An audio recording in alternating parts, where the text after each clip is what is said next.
I was glad to see you on my calendar. Why? I'm just glad that you made an appointment to come talk. Well, we've been talking about the popular show on Netflix, 13 Reasons Why. It chronicles a series of events that leads a young girl to commit suicide. As we know, school is a place to learn and develop social skills, but it can also be very isolating when you're bullied or ostracized. Joining the conversation, please welcome high school counselor Heather Lambert and Shelly Simpson, a social worker with the Menninger Clinic. Good morning. Good morning.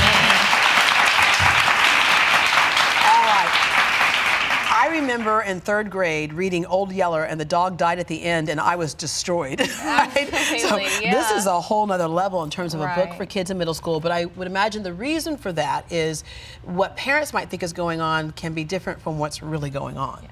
Absolutely, and I think that's why the show resonates with teens so much, the series and the book, is because it brings focus to issues that teens want to talk about. Yeah. All right, so schools, a lot of them were recommending that kids not watch the show.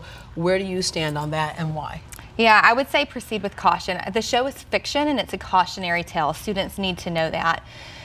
But you and I, we all know that students are watching the show. They're talking about the show. I think most students have probably seen the show. I would tell parents, ask your child, have you seen the show? That's a good starting place. Right. The show is a hard watch, but again, the reason it's wildly popular is because these issues are resonating with today's teens. Yeah, they can probably affix a name to every character there in their own school. And they identify with the character in the series. Now, Shelly, another concern comes from, you're at the Menninger Clinic, and a lot of people know that's a great place when people are dealing with any kind of mental illness or different issues. It's a great place to go, but when you're there, you know that there are people who are already on a thin line. Yes. And so it takes little things sometimes to push somebody over.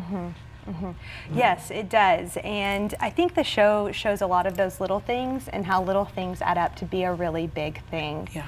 And I think oftentimes those little things that happen, maybe parents or caregivers of teenagers kind of push them off or push them to the side and say, oh, you get over it, or something else will happen and someone else will be the talk of the school. And that doesn't really happen. Those little things can add up and really, really impact our teens. Yeah, we were talking, I said, I love your hair, and you said, I said, did you like it when you were little? And you said, no. Were you teased about it? I was teased about the curliness, and I grew up here in Houston, so the frizziness with the humidity. And I grew up in the 90s when grunge rock was cool and straight greasy hair was in. That is not what I have. Yeah. What makes a difference between the kid who kind of shakes it off? I was teased for all kinds of things. The kid who kind of shakes it off, and then the kid who can't let go of it and internalizes it, and it's that downward spiral. There are some great protective factors. Parents. We cannot overemphasize the importance of parents in their students' life. Be involved, ask questions, have conversations. And listen. When you ask the question, be ready for an answer. And non-judgmentally, be prepared to hear anything, and then listen with a supportive ear, supportive intent. Faith is also a great protective factor against suicidality and against feeling isolated. And then, of course, we recommend therapy. If your child needs help, if parents have that gut instinct that something's not right with their teen, get help. It's easily available. Our community has numerous resources, so those protective factors are definitely decreasing the likelihood of suicide. Yeah. I'm going to go back to when you say talk to your kids and listen. There's one scene in 13 Reasons Why where Hannah says to the counselor that she was raped. And he was trying to handle that, but at the end of the whole conversation didn't know what to do, because it was like, if you're not going to press charges, then maybe just try your best to move on with your life. And so we understand what he was trying to say, but to that person, it was almost like dismissing what happened to you. And when you dismiss trauma, especially with somebody in a position of authority, that can make things even worse. Absolutely. Well, and the important thing to do in that situation is validate what that girl sitting in front of you went through, and really listen and be there for her, and to control your own reaction, not to overreact, but to just really because he felt helpless, but what came out was almost came across like you didn't care. Exactly. And our jobs are really to create space for teens and young adults. Yeah, and the continuing help after, like a rape crisis counselor type of thing, right? The counselor, when I grew up, the high school counselor was where you went to figure out where you're going to go to college, right? To get help with that. But it's so much more than that, and I think teachers are also so much more than that today. So for parents watching, for kids who might be watching right now, when the school bell rings again next year, what is it exactly that the school counselor is there to provide? The school counselor is definitely the designated helping professional on the campus.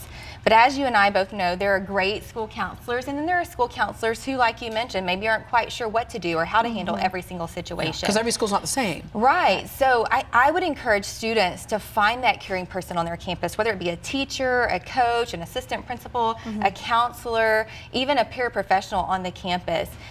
I think a huge part of what we have to stress is if at first you don't get help or support, keep looking. There are people who care. Yeah, and sometimes we can't talk to our parents, even when you have a good relationship with your parents, and that you all can open the door. And with Mininger, let me just round out with, sometimes it's not just an easy conversation. Sometimes there's another issue going on. So explain to folks what Mininger is for. So the Mininger Clinic works for people who have severe mental illnesses, but we have eating disorders, all types of things, yes. Addiction.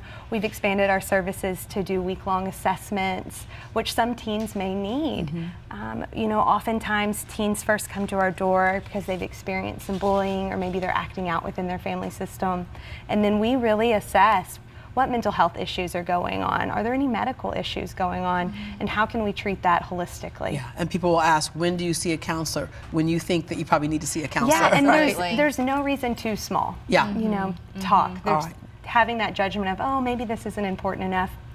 We don't care. Yeah, I think as parents, We're there to we kind of listen. like to push it aside because it's a Yeah. reflection on us. We think it's something that we didn't do, so we don't pay attention to it. But the key is pay attention to it, make sure that it's not a bigger deal, and you can stop something worse from happening down the line. Absolutely. Ladies, thank you very much. Thank you. Thank you.